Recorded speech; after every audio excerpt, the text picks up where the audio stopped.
我觉得 Fnatic 从2杠4晋级，大家都可能觉得是个奇迹，但是我觉得他们走到现在完全是用光了自己所有的运气，尤其是8强碰到我们，我觉得他们可能会打得特别艰难。然后呢，我会跟我的队伍用绝对的实力把这个如果的可能性降到0的。Welcome back to Game 2 of RNG versus Fnatic, where we welcome Mlxg to the analyst desk. And I personally want to thank you for one of the most exciting series of League of Legends I've ever seen in my life just yesterday. That said, your EU brethren on stage right now looking to take down the hometown favorites in RNG, down a game. What are the problems that you may have identified from Game 1, and what would you look for them to change here in Game 2 to come away with a victory and start that ball rolling? Well, it's kind of interesting how the meta has actually evolved in the quarterfinals, like pick ban, because starting from Samsung, they've always first picked Sejuani, and it just seemed like Sejuani was really strong, 100% win rate in that whole series, but it was actually, in fact, the fact that they had Tristana, and no one really saw that coming, and in our series, we didn't recognize that kind of, and SKT did, and they first picked Tristana, and they won, so the meta yesterday was seen as Tristana was Giga OP, and this is, of course, including Janna banned, right? And today, they left Janna open, RNG left Janna open, and actually baited Fnatic into picking it because they had a counter pick ready. They took the Tristana and Sejuani, who are both really good picks right now in both their respective roles. And then they picked Soraka, which is apparently really good into Janna. Yeah. And they almost got the 2v2 tower bot lane, so that was really interesting to watch how like the meta is just keep on shifting. People are bringing new picks to counter whatever people are going to come up with. So right now for Fnatic, it's like, I believe they need to, they're blue side again. And unless they play Soraka, maybe they need to ban one of Janna and Tristana, because if they leave both open, maybe they, like, RNG will pick the Soraka into the Janna again, or maybe Tristana, like, Jesiz doesn't play Soraka into Janna, so they're going to get Janna Sejuani, stuff like this. Yeah, it's clear that RNG are incredibly confident to give away the Janna. I don't think Fnatic will fall for that trap this time around, though. I think we are going to see more of that shift, that Sejuani priority, because Mlxg also got his hands on such a powerful team fighting champion. It's interesting though, because what ban do you actually drop, right? Because if you think about the bans if you're red side, it has been pretty standard. You always have to ban Kalista, and then you kind of get 2 more. Fnatic blue side banned Lulu, Galio, Kate as their first 3, right? So what would you drop, you think, if you're trying to add in a Janna ban to that, if you're trying to actually mix it up? Because all those champions have shown to be pretty problematic, and we know that the LPL style AD carries like to be lane dominant. So if you leave that Kate open, you could be getting kind of countered in lane by that as well. We don't have much time, but couldn't you drop the Lulu ban and just take that Tristana first and say we'll take either Lulu or Janna? Yeah, you could do that. Yeah. That's exactly what SKT did, or you start to open up other AD carries like the Xayah. All right, well, it's clear that with Fnatic choosing blue side yet again, they think they have the answer to what RNG did to them in Game 1. Let's go ahead and send it over to the casters to get us into Game 2. Thank you very much, Dash. We're about to find out what Fnatic's answer is. Deficio and Jet with the blue side selection, and hearing what the analyst has just said, where do you think we're going to see some of these pivots, Deficio? I mean, in the first ban phase there for Fnatic, the Caitlyn ban, I think they can actually drop, and then they can ban away either the Soraka if they want to first pick Janna, or just remove both Lulu Janna. It doesn't feel very good. The problem is if they don't ban any of them on blue side, RNG will have the last ban in that first phase, and they can literally just ban the Lulu and have the same Janna for Tristana trade we saw just before. And I actually don't think it was a huge issue for Fnatic in draft last game. I thought it was more about the macro decisions that RNG made after 25 minutes that got them the victory, because Fnatic played that early game very well. I think getting Janna was good. They were able to gank the Soraka and get ahead, and yes, it fell apart in the late game, but I think them opting for blue side again when they have the choice instead of RNG has the choice speaks to a confidence that they have in their blue side draft phase. I mean, and they should. Again, it's okay to change one ban around and then maybe try and first pick this Tristana here for Rekkles. I think the only problem for them in the last draft was that they had 2 side lanes they wanted to play around. They wanted to get this Trundle rolling top lane, and they also wanted to punish the Soraka on the bottom side. Sadly, Broxah can't be both places at the same time, and we saw it was RNG who went top lane, shut down sOAZ, who didn't have much of an impact in the game. And I think it's also important to mention that while Fnatic were in the lead and sort of dictating the pace of the early game, RNG was still taking advantages. They almost got that bottom tower away from the Sivir combination with Janna. I am hearing from production that there is just a small water spillage. on Water stage. issue. Yeah. So we will clear Xiaohu that spilled up. water. Thank you Classic very NA much. move on the desk. Still haven't instituted sippy cups on the Never world happened in stage. Europe, I believe. Oh, why do you gotta say that, dude? Why are you gonna say that? I'm just what does saying. that matter right now? I'm saying our players do not spill water. Irrelevant. At this stage, let's turn our attention back to the decision making because I was fairly impressed with RNG. You know, they got that tower in the top lane. sOAZ roamed multiple times from his lane in a matchup that he was pretty comfortable in and whatnot. Like, Right. Fnatic put a lot of resources into getting that Janna ahead. And that's kind of thing, like, I agree with Jet that execution was the main issue for Fnatic because there were also the early ganks where sOAZ doesn't respect Sejuani being there. He has to flash early, then he dies to the return gank, waste TP mid, and there were definitely some things there for Fnatic to fix. And what you can do going into game 2 is if you feel like it was just execution, you can go in with the same game plan and try the same sort of draft. It's rare you get the exact same thing, but it is some teams like to do that if they feel like, oh, we have this game in the back, we just need to change this one thing in-game, and then we're okay. Yeah, the last time I remember it happening was actually the finals of MSI 2016 where SKT and CLG did the salty run back. Yep. It rarely works, actually, to do that run back because even though you feel like you had that good chance, you were still the loser in that game, and the other team's going to be even more confident going for the same strategy. And especially when I look at the way RNG plays, constantly using the word strength in what they're talking about because they like to overpower people and outplay them. And the fact that they were able to do it once will only embolden them to do it again. So let's step back and talk about the team sort of holistically. We had a lot of expectations and assumptions on what Fnatic could do. Fnatic, pretty heavy underdogs in this series. You know, RNG, we felt like they had answers.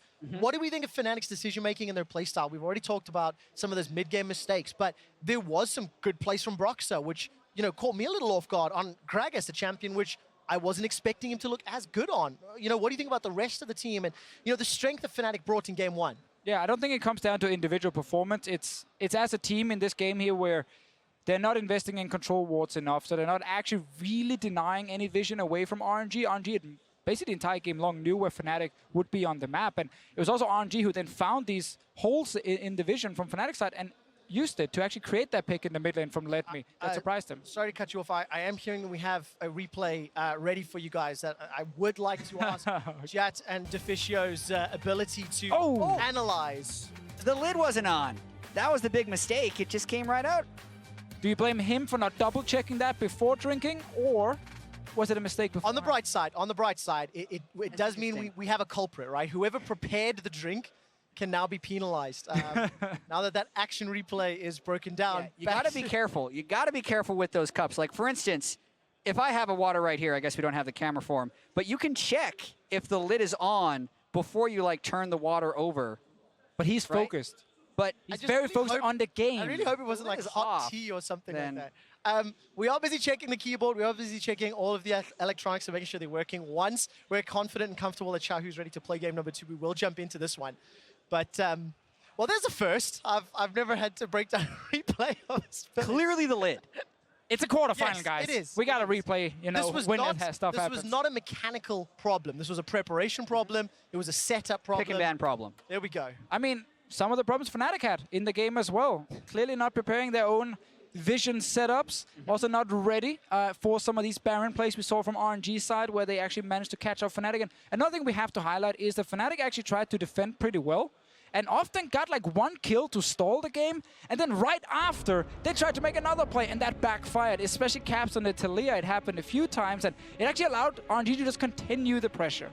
And that's what allowed RNG to win game number 1. So I believe we have resolved the issues on stage. We'll be jumping into picks and bans. Lulu, Kalista out the gate. Now we see if Fnatic are going to pivot. That's the biggest thing. Where is the deviation? So far, it is 3 for 3 on the same bans. The next 2 for RNG, if they keep it the same, is Xayah and J4, and the final ban would be Caitlyn. We're expecting, if there is a change, for it to be the Caitlyn. If they change anything, it is that last one. But no, they're actually happy enough going for the same kind of style. Now, will they take Tristana and have their own answer for the Janna?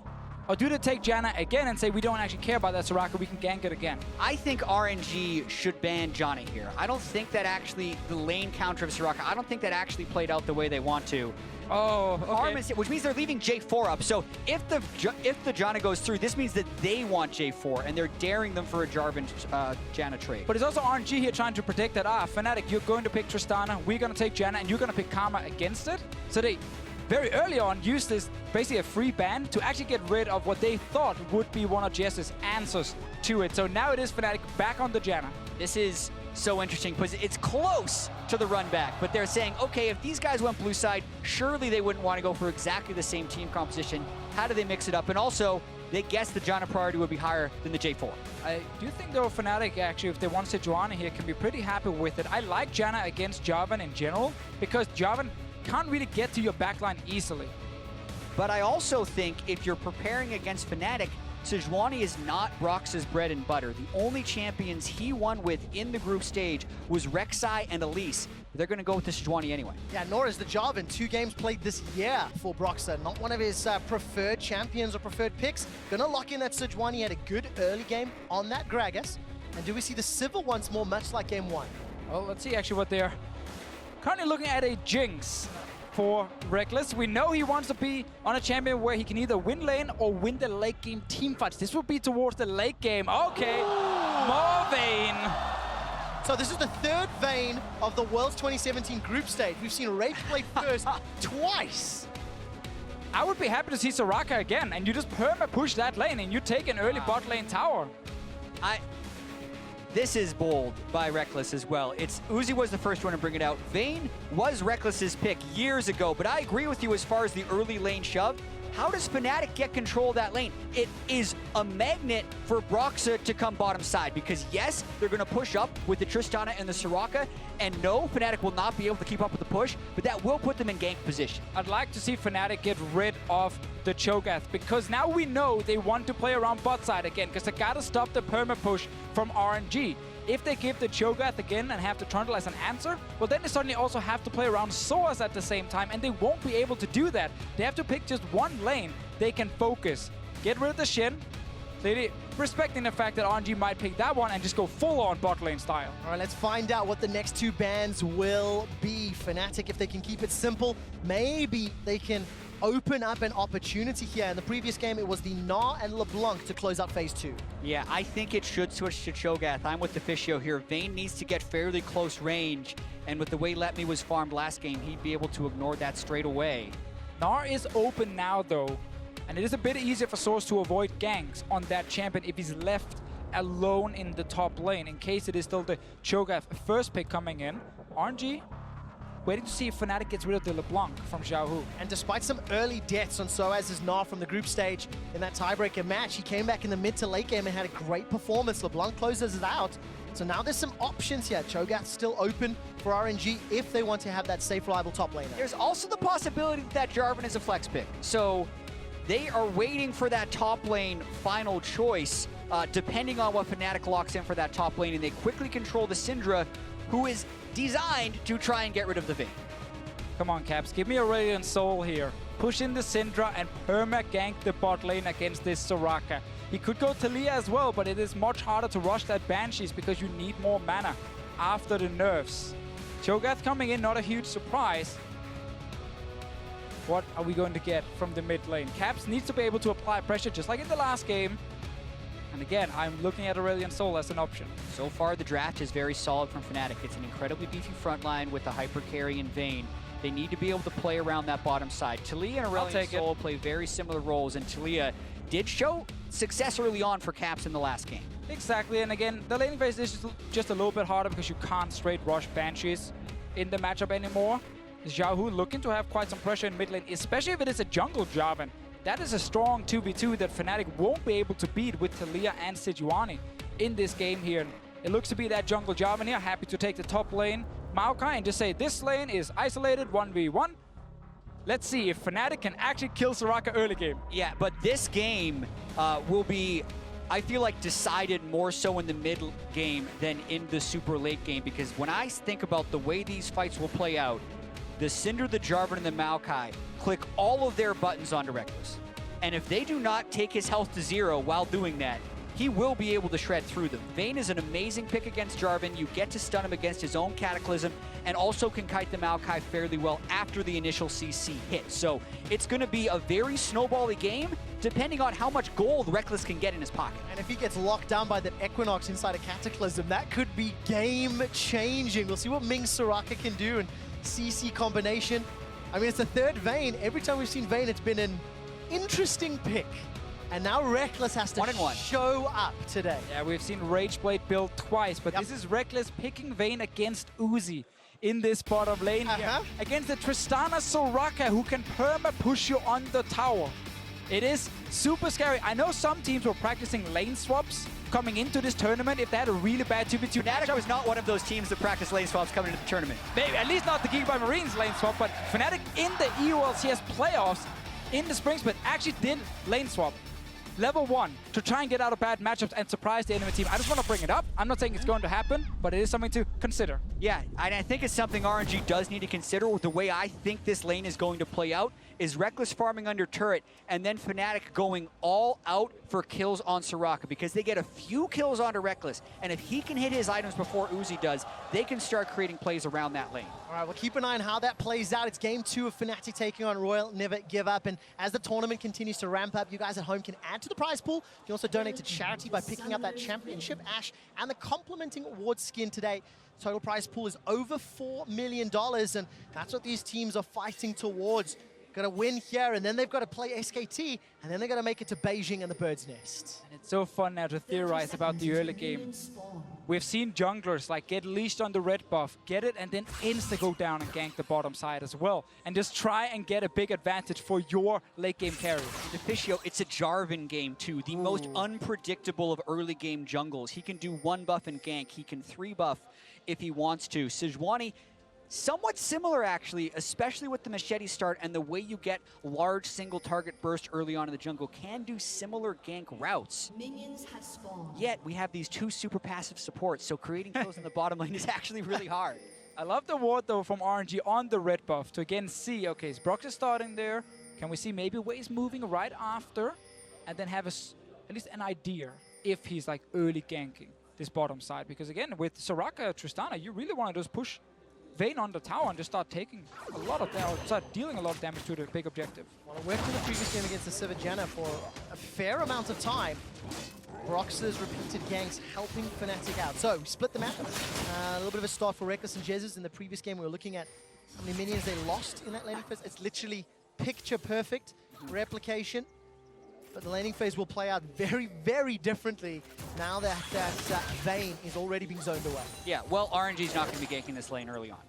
Unless they get enough poke that they can turret dive, because they're immediately going to have it shoved in, and that leaves very few windows to gank.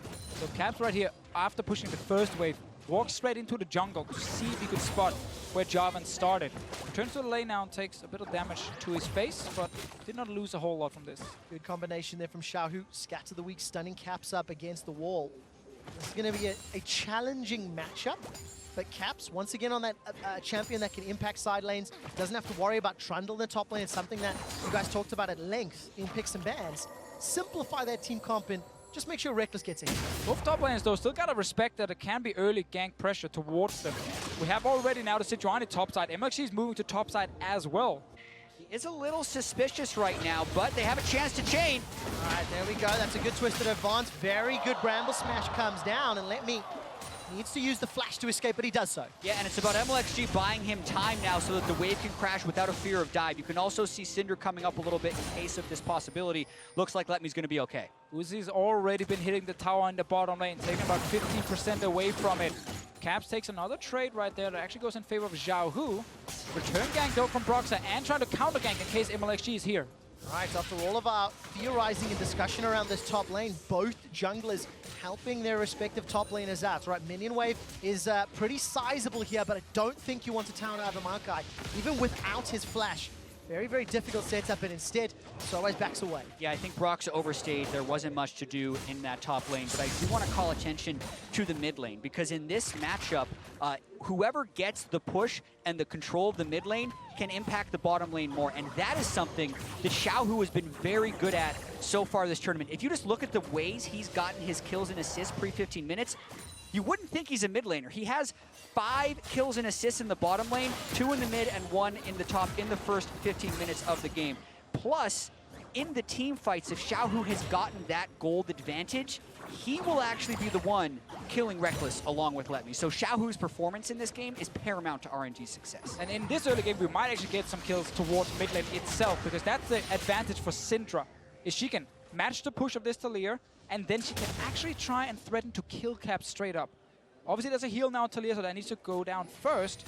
And Mlxg might have to join as well, but not right now we see a gank topside. We talked about this. The top laners gotta be careful here because the junglers, they want blood. All right, Rupture and Feral Scream's pretty good. Flash from sOAZ blown to get out of that knock-up combination.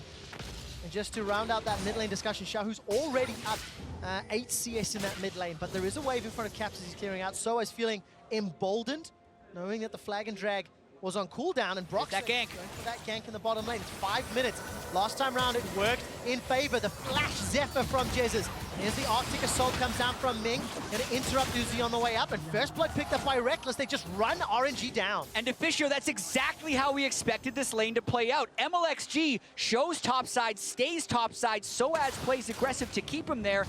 And Fnatic 100% ignore Uzi because they can. Both summoners and the kill. And it's such a sloppy ward from RNG in the bottom lane. Look, it's just at the entrance of the brush here. They barely get any information on when Sejuani might be down here. And Ming, of course, pushed forward with Uzi here, and he ends up just dying to, again, another pretty easy gank setup for Fnatic against this Soraka. Obviously, you also need some help from your mid lane in terms of vision, but it's Fnatic setting up all the control wards to allow them actually moving down to bottom side.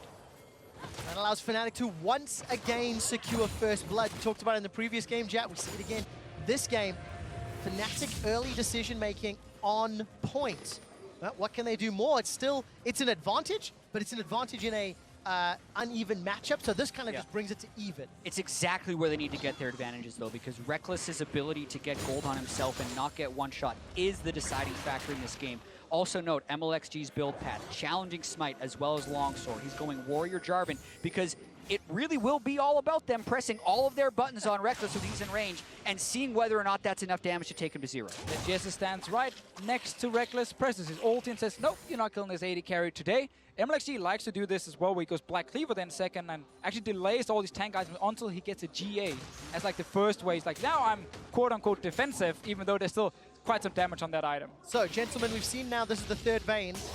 Is Rage Blade first item into Phantom Dancer the item build on this patch? It's a discussion I'd like to have as the game plays out, because it's one that we've almost jokingly had off air because we don't really know just yet how good it is. I like Rage Blade on Vayne here if you do not fall behind in the early game, because it does allow you, once you fully stack it, to deal so much extra damage, get even more silver bolts, and it is insane DPS on one item with also an Ardent Center next to you. So I really like the Rage Blade build. The biggest struggle with Rage Blade Vayne is getting it stacked up in the first place, because everyone knows the synergy of only having to attack twice to get your silver bolts. But that's only after Ginsu's Rage is stacked, and that's after 6 auto attacks. So when he is at that point, it's huge. But think about who Rekkles has to hit to get to that point if there's not a minion wave there. It's Letme, and if he's in range to attack Letme, that means Letme's in range to root, and all the other CC can chain off of that. But it fits in with everything you talked about before here, Chad, how RNG wants to try and burst down Rekkles. Fnatic obviously want to prevent that and have longer fights, so they should have enough time to stack it up. And I want to highlight, though, RNG took control back on the bottom side. They now replaced the Fnatic control wards with their own, making it much harder for Broxah to move down and gank. Gives a lot of safety to RNG to push. And if you have that bottom lane as being your pressure release valve, you have to gank it more often. When they lost the vision control, they couldn't get it. And there's RNG with the first turret. There we go, tower first blood secured. We've seen so many games and so many teams taking charge after taking the tower. Cataclysm comes down, Rekkles gets a good condemn onto Uzi to buy some time. Silence locks Jesiz into the pit, and that means he gets taken down. RNG with first tower and their first kill of the game. And again, this starts with the control around mid lane that allows Mlxg and Xiaohu to move into the jungle of Fnatic, and then Mlxg can just follow his team down towards the bottom side. He knows Uzi and Ming are already killing the tower, and he can just go for an easy kill on the no-flash Janna here. So great vision setup from RNG, and it's punishing once again that Fnatic can't really see anything on this bottom side. Yeah, and it also punishes the previous gank. When Jesiz flashed for Ming, that means Jesiz no longer has flash, and they pretty much ignored Rekkles with the initial engage until they trapped Jesiz in the Cataclysm to finish it off. Now you have this problem here as a Vayne, where you lost your tower, you are the slowest AD carry when it comes to pushing minion waves, because all you do is just single target shoot them. And it's like 3 hits on a caster before you actually kill it. So Tristana, what, 2 seconds, the wave is gone. Vayne, 7-8 seconds, and the wave is gone. And it just means that your team is forced to play so passive on the rest of the map because you're not applying pressure for quite a while. And I do think this is interesting what RNG is doing, because you would expect the Tristana who kills the turret to immediately lane swap, run that cycle, get the second turret. But sOAZ has already gone back towards the bottom lane to at least clean up this wave. So I want to see how RNG plays this, whether they try and continually regank Rekkles now that they've got his flash down, or if they just clear this wave before going top. We have seen this a few times where teams stay and then push all the way for the tier 2 tower in the bot lane and then take over the bottom side jungle. Take away the red buff, take away whatever camps are in there, the big camps with lots of small minions in them, and just constantly threaten either tower diving on tier 2 tower or go mid and kill the mid lane. Exactly, because it's a trade-off of pressure. If you send the Tristana up into the top side to take a turret, you're probably giving the bottom turret over to the Vayne and giving him that gold. So this is less immediate gold for RNG, but it's also less gold onto Rekkles, so it's a trade-off I think they're willing to make. They actually now ended up saying, we just wanted the wave here. One shot. It does set them behind a bit on how fast they can go to top lane after recalling. Rekkles is still in the bottom lane, close to the turret, and can start dealing some damage to it. And Fnatic should be calling, there's a lane swap, sOAZ, run away! Well, we'll find out if he can.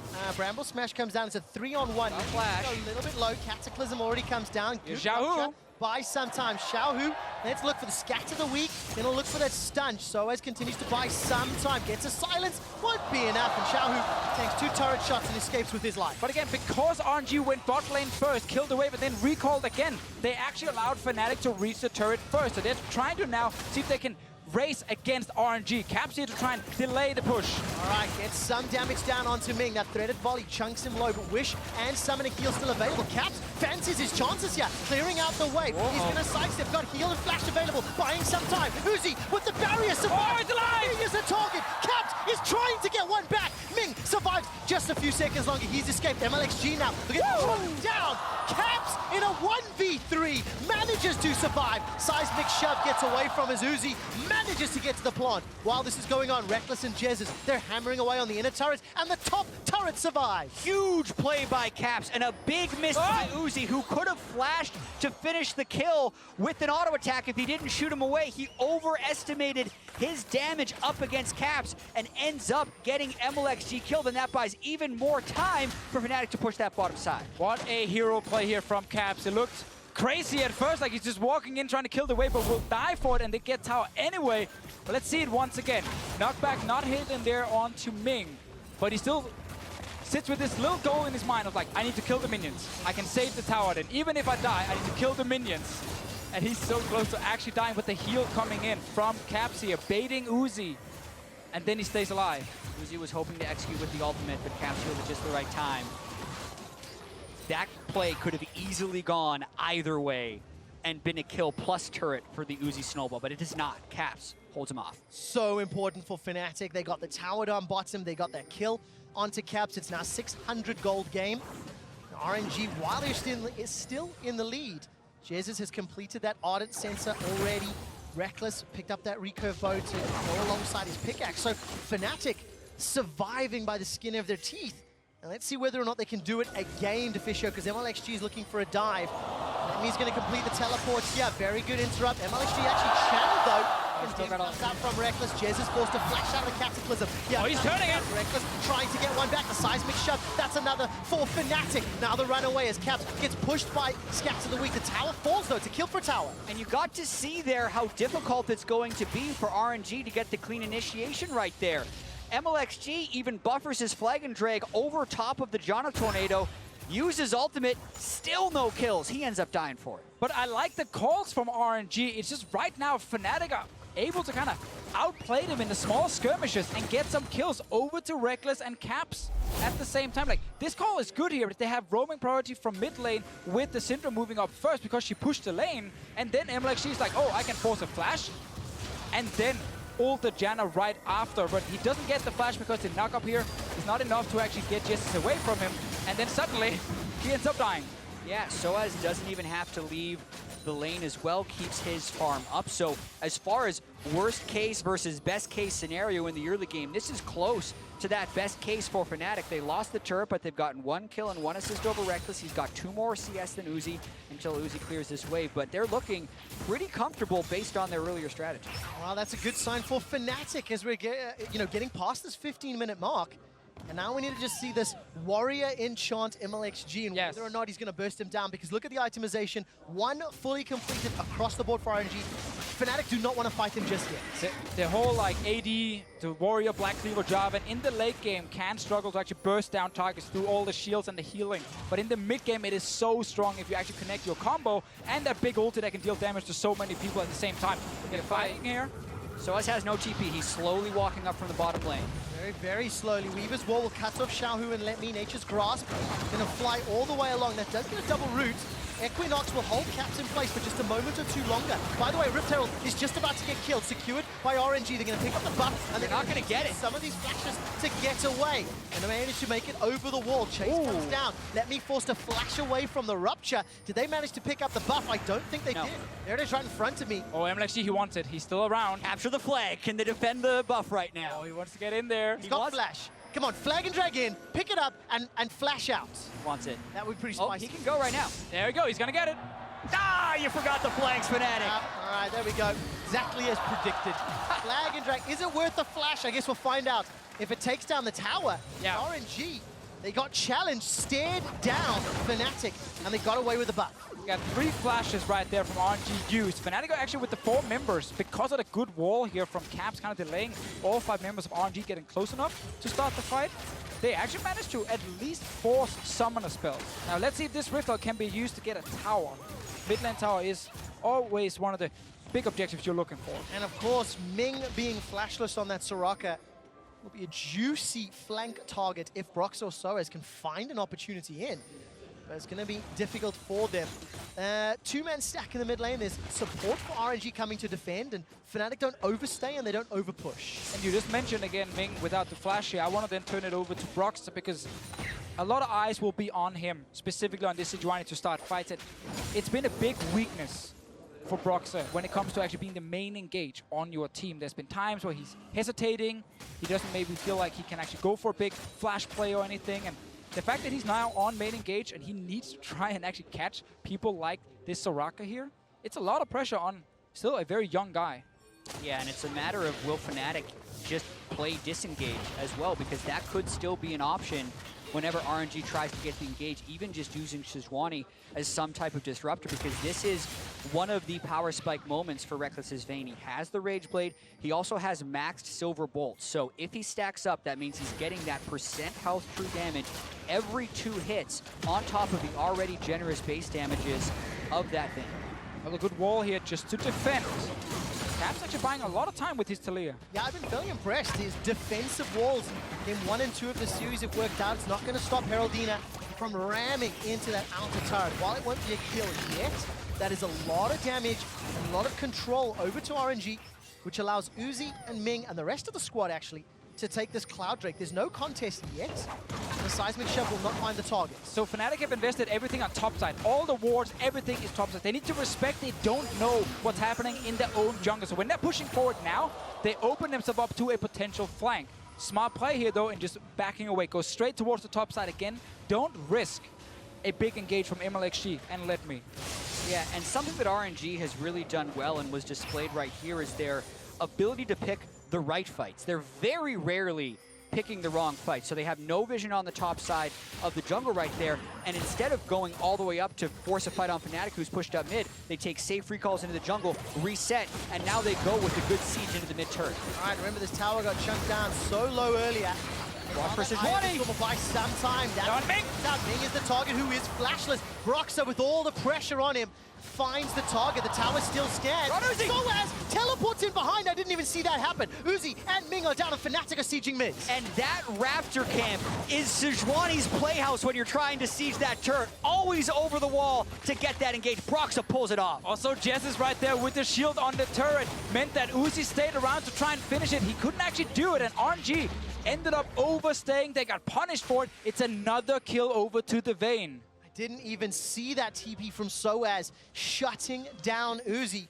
19 minutes in, Fnatic will take the gold lead, the tower lead, and the kill lead. Only Dragons in favor of Royal Never Give Up. But they still have an unenviable task of dealing with RNG in the mid game. But it is the same setup now where it's Caps in the mid lane. It's, of course, Rekkles and Jesiz in the side lane. Let's see the play. There's the ward he's TPing onto. Look at the shield coming in here to save the tower. So RNG is staying around to try and finish it, and that's where we get the big engage. It's that extra little bit of greed from RNG. That was their Achilles heel when they lose, but they have been able to avoid it for so much of this Worlds. It cost them there, but it's mainly with Fnatic knowing exactly when to go for that engage and getting it. Tower does fall eventually, gentlemen, as we roll over. And for Fnatic, now the carries. It's all about them. 2-0-2 for Caps, 2-0-2 for Rekkles. And when they're playing well, that's when they're winning games. Exactly, and we put so much emphasis on the Vayne, on Rekkles. Can he hyperscale? Can he carry? But really, this team doesn't succeed unless they are both carrying. You can see that damage percentage. Rekkles, even when they were winning, actually had a 28% damage percentage rather than the 41% in week 1 when they lost all their games. So the fact that Caps is 2-0-2 on Taliyah as well diversifies their threat. So when everything is thrown into Rekkles, Caps can still do work as well, which puts Fnatic in an enviable position. Right here, we actually saw another engage. Let's see what happens. There's the flash away from Caps. Mlxg is just obliterated because he's not tanky. You have to remember, it is a very squishy Jarvan jumping in here. Do they Baron? They have Cho'Gath. There's no feast just yet from him. I think it is absolutely worth posturing around the area. They need to get control, and then Broxah has flash and ultimate. They're going for Xiaohu. Xiaohu forced to flash, but he's out of position. Remember, he's got no unleashed power. Seismic Shove is stepped away from, and the Glacial Prism will buy some time, as will the Wish. Xiaohu cannot run away, and he pushed far too forward, far too quickly. Fnatic are finding some very good fights, and RNG not really reacting properly here. They tried to push up the mid lane to then maybe move into River in case Baron was started, but then there's a quick turnaround from Fnatic to get another kill. Individual positioning mistakes on the side of RNG. Some very good punishes. Remember, sOAZ surviving that top lane dive for so long, Caps defending the tower, and now they're finding these kills 7-2 up. It's 2,000 gold, and with Hurricane Rageblade, Rekkles has some additional wave clear. And I think it's really interesting. You do not proc Silver Bolts with Hurricane, but you do shove the waves much faster. So that's how much importance they're putting on wave clear in this game. Exactly. He actually went back and he bought the Phantom Dancer first, but then he sold it again, undid it, and said, oh, actually, no, I need Hurricane here. I need to be able to shove waves, because again, Rekkles lives in the side lanes. That's where he gets all his farm while we have Caps defending mid. If he's able to push out his side lane and then join his team, he's going to be much stronger, because again, he's constantly getting farm, and it's hard to deal with for RNG because they can't really stop all these lanes from pushing. All right, look at the itemization. Xiaohu, Banshee's Belmorel, and Namikon. Uzi's working towards that Infinity Edge, but does not have it yet. And Caps on your screen, Leandri's Torment and that Morello's. He's going to be combining with sOAZ in just a moment. See if they can use that Weaver's Wall, but maybe it's just going to get a flash if they decide to engage. Yeah, important to highlight that Letme still sits with the defensive summoner. He's trying to play it very safe, not seeing where Taliyah or Sejuani is on the map. It's just going to allow Fnatic some time to set up around Dragon. It's a minute until Infernal. We're well into the mid-game, and RNG have got vision all around this Baron. Can't quite see how many Fnatic wards there are, but there's a few littered around, so they know that RNG aren't starting or threatening it yet. Always important to sweep outside of the Baron pit as well. Get a control ward in the pit, sweep outside, because a lot of teams plug in these small wards just around the corner of the Baron pit itself, and then they can see if you're actually starting it, because one of your members is standing outside and hitting the Baron itself. And Broxah, he's a good guy, sweeps it, gets rid of it. And this is the most control we've seen Fnatic have this series, with the control wards they have outside the pit right now, and with the Infernal Dragon spawning very shortly. We have to see how they play around it. It's also some power spikes for RNG. Black Cleaver completed, Banshee's Veil completed. There's still a lot of burst damage that RNG can throw onto Rekkles, who hasn't gone for QSS yet. Still a chance he gets locked down in these team fights, but if they don't, Fnatic can take so much control with the next team fight. Right, and they should only be able to burst Rekkles if Jesiz is not there and ready to defend him. There's the shield from him, there's the big ulti from the Janna. He's no flash at the moment, so RNG can actually change and just say, you know what, kill Jesiz first. If you go full attack damage Jarvan, you gotta burst someone down. Let's see if that Black Cleaver helps out at all. Support coming from Ming and Uzi. sOAZ continues to chase forward, and backs away the moment he sees the reinforcements. Yeah, Rekkles is also on Infernal Drake. So it was all a ruse in that sense. They did go for a kill. Actually, a little bit fortunate that RNG didn't have any vision of Rekkles and know that it was a 4v5. With it, no vision though, good play for Fnatic. Just like we criticized the vision, the last game from Fnatic, we gotta praise it now. They have actually taken over the river completely. They are denying RNG any wards on the map, except for this one little ward just around the Baron pit, but it is very far up the river. Now, in the previous game, it felt a lot more even. RNG had those early game tower plays. They had some pressure moves across the map. They tried to do the same now, and Fnatic have outplayed it, you know? Found some picks, found some kills. I know RNG turned this around. Is it really just as simple as finding kill caps or Rekkles and then take a big objective? And that only really comes from vision. I mean, exactly. You can say the outcome would be to kill the carries, but you have to get vision control somehow, and that's just so difficult for RNG to do because when looking at the draft and seeing the Janna Vayne lane against a Soraka, you think, all right, this is at least 3 turrets to 1 at the start of the game. But we're 3 turrets to 3 now, 25 minutes in, because Fnatic was able to punish RNG whenever RNG was going for the turrets, thanks to Broxah finding the initiation time and time again, which makes it really difficult for RNG, because they don't win the team fights now, so they can't get the vision. And that's why it's so interesting that RNG in the early game, again, do not value getting a lot of vision around the bottom side, but instead go top lane. They actually gave Fnatic the full control down there, so Broxah found a way in for an easy gank and picked up that kill, delayed the game a little bit.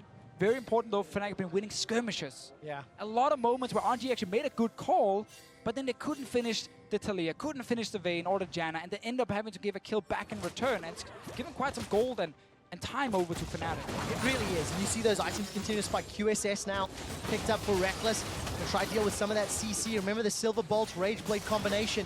It's going to be melting through Baron, especially with Feast and Smite. And if they fight, he's going to be max stacks on Rage Blade as well. All right, so max stacked out. If RNG decides to engage, Equinox to buy some time. Easily secured with the Feast. The Weaver's Wall closes RNG out, and Guangzhou is silent as RNG are falling further behind. It's a good, clean call here from Fnatic side, and it's the same setup again we keep seeing.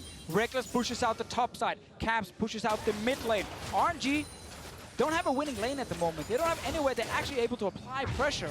Because if Mlxg is trying to go mid, he needs Caps to overextend first to actually kill him. If he doesn't do that, suddenly Fnatic have multiple members that can roam into mid lane and just stop this Jarvan from doing anything. And it's so difficult for RNG because they lost so many of the early fights. They didn't manage to snowball the Tristana Soraka lane. There's no room for Fnatic now to make mistakes if they play this 3-1-1 that Deficio set up in the previous game, how they like to play around the map, especially with the Vayne and this Cho'Gath. But when you open yourself up to a Maokai Jarvan engage, because you're split, it can go pear-shaped real quick on the Fnatic side. So let's see how they play the map. There is a chance from that, but this is what Fnatic is practiced with as well when they were tearing through the EULCS regular season. The champion picks were much different, but ultimately they did love to play with Rekkles in his side lane, and now Vayne is probably the best duelist as far as AD carries go. So unless RNG throws the house at Rekkles, he probably wins those fights. Well, the house has been thrown. It was at Caps. You can see him low on HP, and he used his flash to escape. This is going to open up more towers because there's a lower threat to engage. That's kind of what we were mentioning before here, how like mid lane is where RNG are trying to do something, but it's so hard because it requires Caps to completely overextend. Now, yes, he used the flash, so he needs to play even safer, but RNG did not get a kill from this one. They have to re-gank the mid laner, and Fnatic should know this will happen, and Caps just do not step too far forward. And Mlxg can't be the initiation for RNG right now. He fell too far behind in this game. They go for Uzi. Wow, he's being chunked down and not burst just yet. Manages to rocket jump to safety and has used the flash. But that means he's not yet to defend. Yeah, they have Rekkles pushing that bottom side, and there's just not enough damage to push him off the turret. There's not. Howling Gale pops the Banshee's Veil for Xiaohu, but there's no follow-up from Fnatic. Rekkles continues to push this wave in. It's a minute 50 left on Baron. sOAZ is now sieging in the top lane. This is 3-4 turrets that are starting to fall over in favor of Fnatic. As soon as you lose one member or that member is forced back in base, then you can't defend at all because all 3 lanes with Baron buff minions are just constantly pushing towards you. And Broxah's engages have been good. On the front line, finding the key targets. It was Ming on that mid-tower defense earlier. And it was Uzi getting his summoners, and that's allowing these towers to get pressured and sieged by the Fnatic roster. And we're way past the stage of the game where Vayne is risky and tough to play or hard to play, because now with the Hurricane And the Infinity Edge. and Infinity Edge for even more damage, but again with the Hurricane, he's able to really push the side lane so fast that they don't have to wait for him. They don't have to be like, oh my god, Rekkles is always falling behind. Let's give him another 10 seconds before he's doing anything. No, he's instantly just killing this wave, then moving forward. Yeah, and they've gained this advantage from the split push, but I feel like for Fnatic, when they win this game, it's Infernal Drake #2, it's Baron #2, and then they just go. Rekkles is at such a point with the Knight's Vow on Broxah, with the frontline in Cho'Gath, and with a Janna who has Sense and Redemption, that they can actually win that straight-up team fight. The question is, what's the safer play for Fnatic, and how do they choose? Do they group and risk having him get picked off, or do they spread out and risk RNG getting a pick with their pluritude of engagements? Well, we're going to find out shortly. You talked about finding the pick, Mlxg. He's been sitting on that Black Cleaver and Warrior Enchant for a little while. He's got himself a cloth armor. He's gonna get the GA. That'll take some time. That'll help out ever so slightly, but the main point being, at 30 minutes into the game and down 7,500 gold, that Jarvan did not work out in RNG's favor. Remember, it was Tristana, Jarvan, first rotation red side for RNG. They gave that Sejuani over and Broxah, and the rest of Fnatic have used it exquisitely. And it was because they banned Karma last. Yeah. Trying to be like, ha ha ha, if you do not pick the Janna, we will grab it, and we think this is your quote-unquote counter pick to it. We get rid of it, we force you to take Janna again, and we get the Tristana. But the fact that Sejuani was still open meant that Fnatic got a fine trade in the jungle. Yeah, it's Mlxg putting more priority on Jarvan and Sejuani, and that hasn't shown through in this game. And it's also Rekkles having that Vayne in his pocket. Uzi was the first one to pull it out this tournament into Tristana. We saw Bang try and do it yesterday into Tristana as well. And then Rekkles saw something in the matchup that said, at least in the late game, we can pull it off. But they got shoved in the early game. It was just a matter of keeping his CS up, getting the mid-game turret push going, and the Hurricane, I think, is also the icing on the cake to get that wave push going. Yeah, and the big thing in the late game between Vayne and Tristana is they're both trying to do the same thing, kill the tank right in front of them. They're both dealing single target damage, but Vayne is dealing a lot more damage to the tanks. So she can actually kill the front line before Tristana can do it. And when the big tank dies, there's no protection for your backline anymore, and then everyone just start dying. Yeah, and at this point as well, like late game Vayne is just goofy. You saw that tumble crit hit a minion for 1,150. Goofy is a great thing or bad thing? It's great if you're Vayne, because you get to kill the tanks with true damage and then do 1,000 health crits on the squishies. So sounds pretty goofy. Rekkles is in an incredibly good spot right now on Vayne. You have to simplify the language when you cast with the Dane. I'm saying goofy can mean a lot. What I also like is, if you look at the itemization as well, not only Vayne and her kit and the build, but then you've got the Knight's Vow, you've got a Janna, you've got Ardent Sensor as well, and literally 3 champions also itemizing to buff that single damage source up while simultaneously protecting Rekkles and Vayne. 2 Weaver's Walls have been used by Caps in the last few minutes. The first try shut out Xiaohu, it didn't work. This time they get a flash from Letme, but I'd like to see that used on the inhibitor turret. Use it to try and get more chip down. Yeah, I think getting the flash is one nice thing, because that's one of the main ways that RNG is going to try and initiate, and it's really all about this next Baron that's in 45 seconds. This is also an inflection point in the series for Fnatic. We've had games in group stage where Rekkles was insanely far ahead. Twitch against IM2 comes to mind, where they didn't win and then seemed to fall apart in the later stages of this week. If they don't close this game out, they probably lose the series 3-0 based on the mentality shift that would happen. But if they do, they put themselves in a commanding position and tied with the series. All about the Baron and all about the way they play from. That's why it's good they're playing it safe now. Why they're not just rushing down and using a Taliyah ult to try and secure a turret, because they have a Cho'Gath here to try and guarantee the Baron pickup for themselves. And then once again can push multiple lanes in with these buffed up minions. Rekkles and the rest of Fnatic, all about getting vision of RNG. You cannot be surprised now by some crazy flank. There's not even a flash in the enemy Maokai, so the engage from RNG should be very hard to pull off. Crowd can feel it, the RNG chants erupt. Mlxg, by the way, has got himself a BF sword, some additional bursts. Keep your eyes on Rekkles on the flank. 5 members of RNG in the pit. Baron is Mlxg takes it down, and Fnatic get no kills. Unreal steal by Mlxg. Cho'Gath Sejuani, the second game Fnatic has had with Cho'Gath where they do not secure the Baron. Is that what Tilt is made of? We will find out. RNG have the tools necessary to stall right now. It's the recipe for Tilt. It's just a matter of now that it's in the oven, whether or not it comes out cooked. Because this game, watch this, Deficio, you just watch this in slow motion. Double smite, I believe, come through at 1800. And it's at 1000 HP, where sOAZ is trying to go in with his feast. That was, so it was at 1800, something hit it for 700, and then Mlxg smoked. Because there was no smite from Broxah and no feast from sOAZ. Technically, the feast could have hit from 1000, but the frame it hit 1000, it was dead. Exactly. Like, he's looking at the exact same number, saying, okay, just close to 1000, I'm going to feast it. And then when the smite comes in at the same time and it actually kills it, then it's really hard to be like, it's really hard to put any blame on sOAZ when it is actually close to 1000. You're opting into that 50-50. Let's call it 60-40. Yeah, it should be a 50-50. Let's call it 60-40, but it is still a timing issue. The problem for me is that you're not denying the Jarvan, or trying to at least deny him. You have Monsoon to try and knock him away before he can flash into the pit. You have knockback from Taliyah. It's happening. RNG with Baron are emboldened, and they take their 4th tower of the game in the middle lane. Mlxg didn't even die when he goes in for that Baron steal. That's the miraculous part about that. He's a squishy Jarvan, and you got a max stack Rage Blade Vayne in that pit, so potentially a huge swing in the game. Fnatic then spread out as RNG makes that first push, and they get that first turret. But what we normally see is that you try and time it so that you say feast and smite at the same time, so you can do it above 1000 HP. But Mlxg just got in there and hit it perfectly. Again, the fact he was allowed entrance, he EQ'd into the pit. There's so many knockbacks on the side of Fnatic to deny that from happening. And he should never get in there in the first place. They even had a ward on it. Mlxg wants a fight. Mlxg's got himself a Guardian Angel after that last Baron secure. By the way, looking at Mlxg, Xiaohu, and Ming, none of them have upgraded their boots yet. They need as much combat power as possible. Baron buff is going to help out, and Jesiz takes a gigantic crit to the face. But that's double ults burned by Fnatic. Rekkles no longer has the final hour for the team fights. That actually gives RNG a lot of confidence when going through on this next play. We're going to have to replay that Baron again and again and again if that ends up being the deciding factor in this game, because Fnatic has it in the back of their minds that that Baron should have been theirs. When you go for Baron with the Cho'Gath, you expect to get it.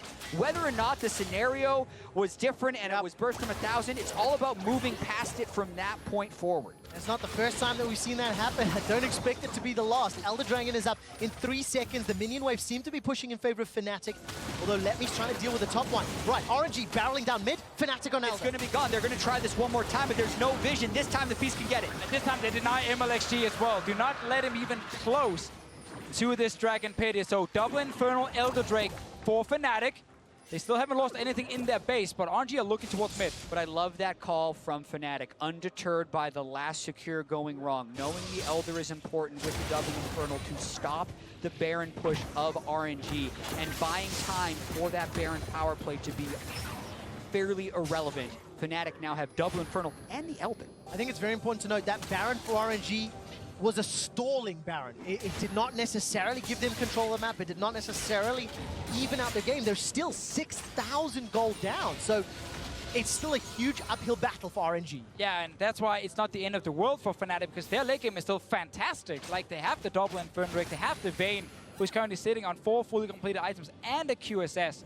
So they're still looking to take the next team fight and win the game. It just sucks for them they didn't have a Baron buff to do it with. It does suck when you misplay it, or mistime it, or it'll come out in the wash, I suppose. A little too early to tell. Right, Weaver's Wall is up for Caps. I'm looking down the flashes on the Fnatic side. Only Jesiz unavailable. Mlxg on the other side is the one without the ability to flash in or out.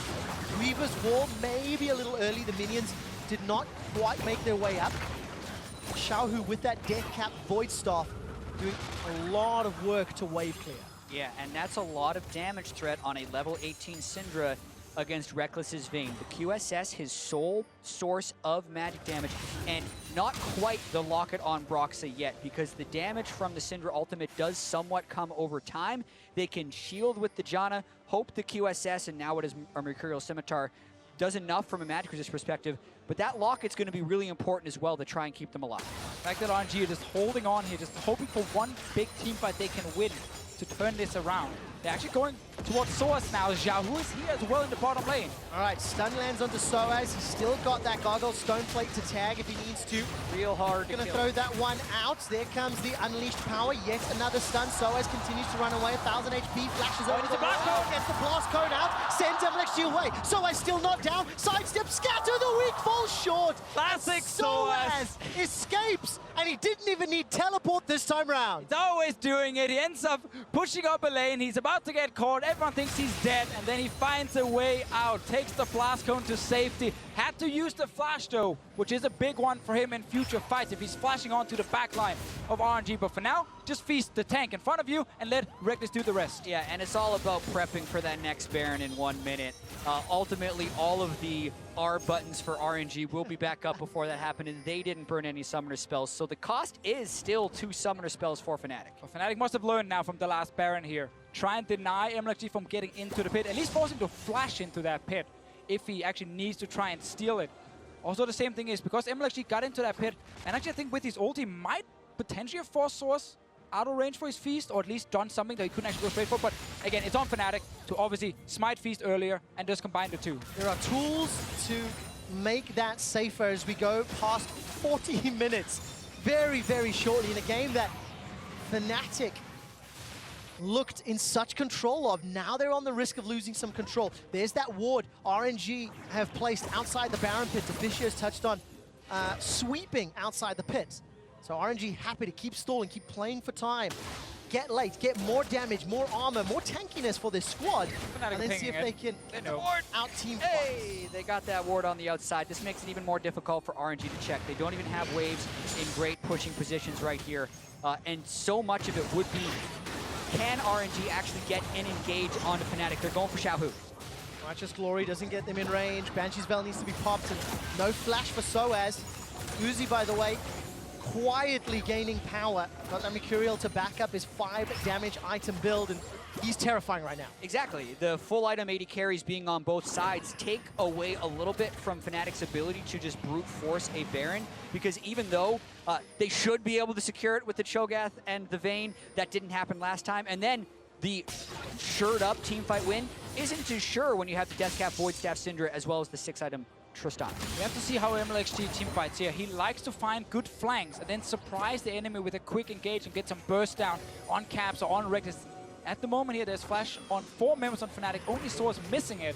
So he's just going to sit in the front here and be a threat against the tanks as well. Yeah, well, sOAZ went bottom to try and prep the wave for the split push. Does have teleport, but that gives RNG time to get vision control of the Baron area. It looks like top wave is pushing towards Fnatic heavily in favor of Royal Never Give Up, and RNG they're going to force this. Using Baron to force Fnatic's hand. Now Fnatic all of a sudden, they have to steal this one away. I don't think they have time. Letme can peel with his ultimate, and they might be able to stop him from getting in the pit. Weaver's Wall comes down. Baron already secured. That's the second of the game for RNG. Weaver's Wall has locked him out. Caps takes a big chunk from that Dark Sphere. On the back end, Broxah is now looking for engage. He's going to be taking a 5 members. Can he survive? No! He gets chucked down. Now it's a 5v4 redemption. A little late to the party in Fnatic. Lose Baron, lose Broxah, and they're losing control. And just like in game 1, we see RNG late game with some really good calls here. Fnatic lost the control of the mid lane, and then RNG said, we can rush down this big objective. Fnatic reacting too late against it after they lost the mid lane control, and they're not even able to contest for it. It's a Mountain Drake on RNG. They took that 10 minutes into the game. 30 minutes later, it pays off by having Fnatic underestimate the burst damage, and then the haphazard collapse by the rest of Fnatic. Carries not in position. Rekkles does 0 damage in that engagement. If Fnatic loses this, it would be a collapse. They had so much control before that first Baron play, but now RNG may even be back in the driver's seat. And they know this in-game already. There's so much pressure on Fnatic to actually win this game. They had a huge advantage. They had everything they needed. About to get that second Baron off the game, but then Mlxg steals it away from them. Delays the game as well, and they still haven't been able to get into the base of RNG. And Xiaohu also just hit max items, so that 5,000 gold lead is less and less relevant when both carries are on 6 items. And we've not really had a big fight where Rekkles could actually use this 5-item Vayne. to try and carry his team. He's been sitting on 2-0-2 for a long time now, simply because it's all about pushing against each other, and then you wait for one small mistake and you try and get the Baron. Well, let's see where the mistake comes in. The focus seems to be Letme. We need to follow Rekkles. Still untouched. Mlxg's holding on to that Cataclysm. Letme is able to escape. Mlxg forced to escape the fight. Unleash power, not yet used by Xiaohu. He's looking for a juicy, squishy target, and the tension continues to build. 3 shots by Rekkles took Mlxg to half health, but now the final hour is down on Vayne, and Mlxg has been healed up by the Soraka. The supports are trading heals and trading ultimates. It's a reset of the fight, but no ultimate on Vayne this time makes Fnatic far less threat. And there's no Sivir for that wave clear. Baron-empowered minions, making Fnatic's life difficult. Fnatic is now forced to back away. Rekkles look at the damage! GA is going to get popped on the side of Mlxg. Rupture goes down. sOAZ forced to run for his life. Mlxg, he's going to get taken down by Cap, who flashes over on the side lane. So far, it's 1-for-1. Uzi gets the shutdown, gets the double kill. It's now a 4-on-3 with 60-second death timers. He's gonna push for the tower here. Mlxg with the G8. The timing was just off here from Cap, so he didn't actually kill him as soon as he came back to life, and he had to flash over, allowing Uzi to jump him and get another kill. All right, Broxah's got his ultimate available if he can somehow find a target, but redemption for Ming makes that so difficult. Fnatic lose their inhibitor. But where's the ultimate gonna follow up on? Rekkles would have to walk towards 4 people to make this fight happen. RNG's pushing for a win! It's 30-second death timers. The Glacial Prison comes down. Uzi gets chunked. He manages to escape. Somebody heal buys some time. Broxah, Rekkles, and Jesiz trying to do the unthinkable. Uzi has healed himself back to full life. Xiaohu has ultimate. He's saving it for when Rekkles gets in range. 10 seconds. Enjoy. The Nexus is the target. Uzi, Ming, RNG. They haven't done it yet. Fnatic are down 0-2. In front of the home crowd, RNG come back from the dead in this game. 10,000 gold down, 6-item Vayne, Cho'Gath forcing the Baron, Mlxg useless for most of the game. And Fnatic knows this field. This has so many parallels to the first Immortals game in the first week of group stage. So many things had to go wrong for Fnatic and right for RNG to turn this game around, and now the crowd is behind them again. The chants, the cheers, the drama. That Baron call. I asked the question, is that what Tilt is made of? We'll find out in the next game, because Fnatic, after nearly a 10,000 gold lead, after absolute map control, They got an Elder Drake though. wandered the lead. Yes, they lost the Baron. They picked up an Elder Drake right after with this super fed Vayne, but they couldn't find a team fight. Taliyah wall they try and use on the tower is not timed with the minion wave, so they don't actually get into the base of RNG. So many things ended up going wrong for Fnatic and in favor of Royal Never Give Up. If you wrote this stuff, you would say it was unrealistic. The Cho'Gath not getting the feast, and yes, we watched it again, and there were definite reasons why that didn't go through. It's more about not getting Mlxg out of the pit from that Baron steal, but then even after that fact, Fnatic was still in control. It's just the fact that I think the threat level of the Syndra and the Trist got to a point that Rekkles could no longer be effective with his Vayne if we think about, you know, the mechanics behind the story of the collapse. But then there's also these tiny mechanical things, like the very last team fight. Mlxg in GA comes back to life, and Caps misses his combo on him, so he has to flash the wall to kill him. That allows Uzi to kill the Taliyah, and suddenly RNG can finish the game. Especially when at the beginning of the game it was the mechanical outplays that got Fnatic their lead. At the end, they lost, and we're going to send it to Dash and the analysts to get their thoughts on Game 2.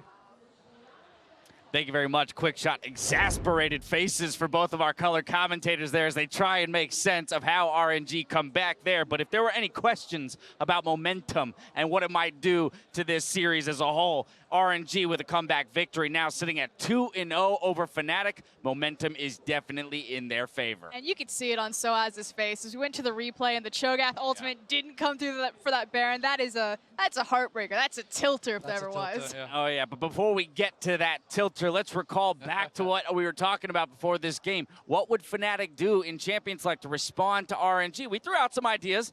None of those ideas were Vayne, though. Yeah, speaking of tilt, as soon as that Vayne was locked in, I was tilted. I was like, please no. You just got drafted. Like, you just had a terrible lane phase, and then you just drafted yourself into an even worse one. Like, Janna comes through. We already know that the Soraka counter is going to come through, and then they just grab the Vayne. It's like, well, I guess we're losing tower at 8:05. That's when they lost the tower. Yeah, I mean, I don't really understand the Vayne pick. Yes, I think it was kind of working out, you could say, but it's so hard, I feel like, for Vayne to actually get involved. In the early game, you're essentially completely giving up the push. You're accepting that in an uninterrupted lane, you're going to lose your turret. Even in this interrupted lane, they still lost their turret. And then when you look at the later stages of the game, people talk about Vayne as this hyper-scaling champion. I feel like it's somewhat of a fallacy because you can't actually position it to actually get all these auto attacks off, whereas some of the other champions like Tristana, who has the long range, can. When you're against a Maokai and a Syndra, you can't just tumble forward into them and try to get all this DPS out. So we just saw the Vayne not really paying off. MaxLore, thoughts? Well, it was kind of sad to see that the mid laner of Fnatic ended up, like, let's say, being the dog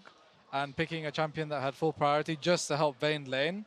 But even after the Sejuani gank bot, it didn't change the priority at all, and they still lost the tower. So it was just really not worth the pick. As well, we talked about maybe the importance of the Tristana, the way it's played into the other best-of-5 series. Once again, the power pick here in terms of taking down the turrets. Yes, the Sejuani gets that early gank off for Broxah. Deja vu in the bot lane. This time around, though, RNG's got the response, taking the turret. And the thing about Tristana is it's just such a huge tempo shift. Yes, they're overextended again. Yes, the vision hasn't changed for RNG. You can see the corner on your screen right now, that little dinky board. That's not ever going to catch anything. And RNG need to figure that out and to move them forward more. Otherwise, Broxah's just going to have a field day. But it's breaking this tower. It's then rotating up into the top side, breaking that one, grabbing Rift Herald. In fact, RNG were really stalled up when Uzi couldn't kill Caps. That's what really was the first speed bump for Fnatic.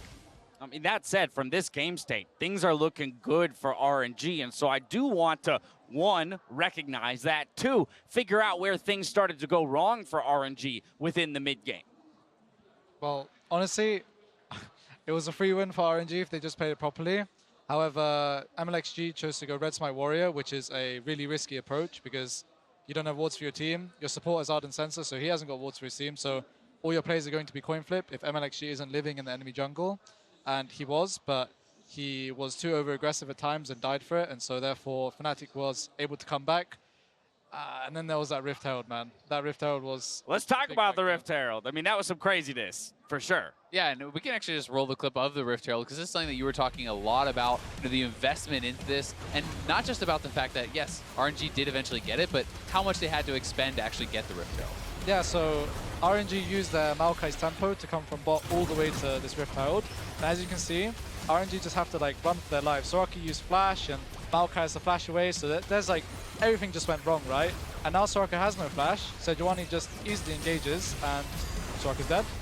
And this is what I was talking about, you know, at the top of the day, is that Fnatic and RNG are stylistically so similar that they create leads through team fights. It's not this beautiful orchestrated, you know, macro game where it's about the vision control and the wave setup. It's really just about the team fights. And yeah, there are, you know, these instances where they find tempo and they pull the Maokai over when they think that they have the upper hand on taking the Rift Herald, but it falls apart so quickly if they're not on top of the ball, and it kind of goes back to arrogance almost. Like Xiaohu at the top of the day, he's like, we're going to send Fnatic home. You know, this is going to be easy. Their luck has run out, and you can see it right there in that type of play. They think that they're the better player, so they'll keep flipping that coin. They'll keep taking those gambles, and when it doesn't work out, it's suddenly a 45-minute game. I mean, definitely holes in RNG's game that Fnatic was able to find and even extend the lead here. From that point onward, the onus was on Fnatic to push the game forward and take the victory. They decide to go for a Baron, and Mlxg comes up big with a Smite Seal. This one brought to you by Acer Predator.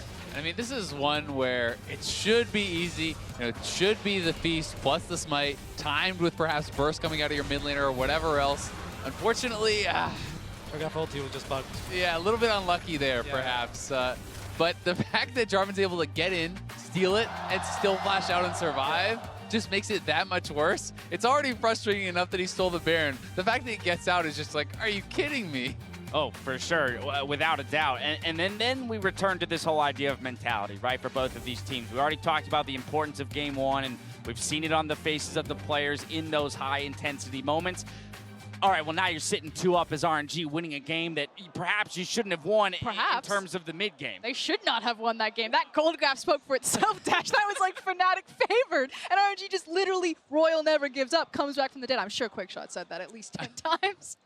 I mean, they probably shouldn't have, right? But at the same time, it's also ease of execution. And again, I have to look at the Vayne. If that's Rekkles with that gold lead on a Tristana, that game is hilariously easy to win because you can walk forward, you can siege turrets, you can team fight aggressively, while you still have the ability to rocket jump out, you can self-peel. There's so much more you can do on a champion like that. And I just feel like the barrier of execution is so high, even when you have all this gold on Vayne, that it's too hard to actually make it work. And I think that is such a big deal because even if you have all the gold, if you can't get active in the team fight, it doesn't really matter. All right, Maxlor, you were playing on this stage yesterday in equally big moments, game points, match points. We're there right now for RNG, but for Fnatic, they've got to start the miracle run yet again. They did it in groups. Can they do it here in the knockout stages? And if so, how do they do it? What would you be telling this squad right now backstage if you had their ear? Well, someone has to take the leadership role from the Fnatic roster and tell their team, like, it's okay, we can still win, okay? Either that or some kind of motivational speech to, like, break this mental that they're probably all in right now. Like, we should have won that game. We made so many mistakes. We have so many regrets. But someone needs to take that role and just say, guys, we're here. We have to perform. Let's just play our hearts out. We have, you know what? We might lose the next game, but it doesn't matter. Let's just play and win the game. I mean, that said, RNG has elected red side yet again, and so we're going to be in this exact same situation for Fnatic. They're going to have to find a solution on blue side where they haven't found a solution just yet. Also, buy pinks. Buy pink wards. Big one out of Azael there. Frost, any last words here for Fnatic? I just don't want to see another Janna first pick. Like, I understand Janna's strong, but take away the Tristana. SKT found the priority in the very end against Misfits, and I think Fnatic need to find it here. I was going to say, proof of anything is you guys yesterday redefining the meta and forcing SKT to adapt to you. But I think if RNG choose red side again out for this third game, they have a pick ready for Tristana as well. Maybe the Kog'Maw Janna. All right, well, it's going to be an uphill battle if Fnatic want to do it. RNG are one win away from earning their spot in the semifinals. We'll see if Fnatic can fight back in Game 3 after the break. Here's the Arctic Assault comes down from Ming.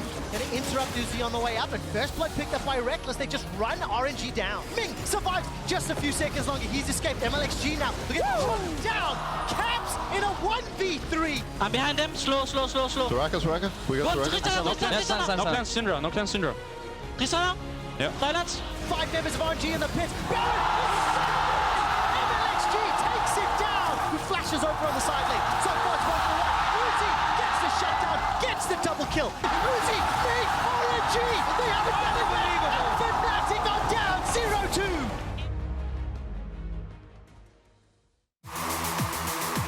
If you want to follow the best of the Rift, then you need T-Mobile, America's best unlimited network.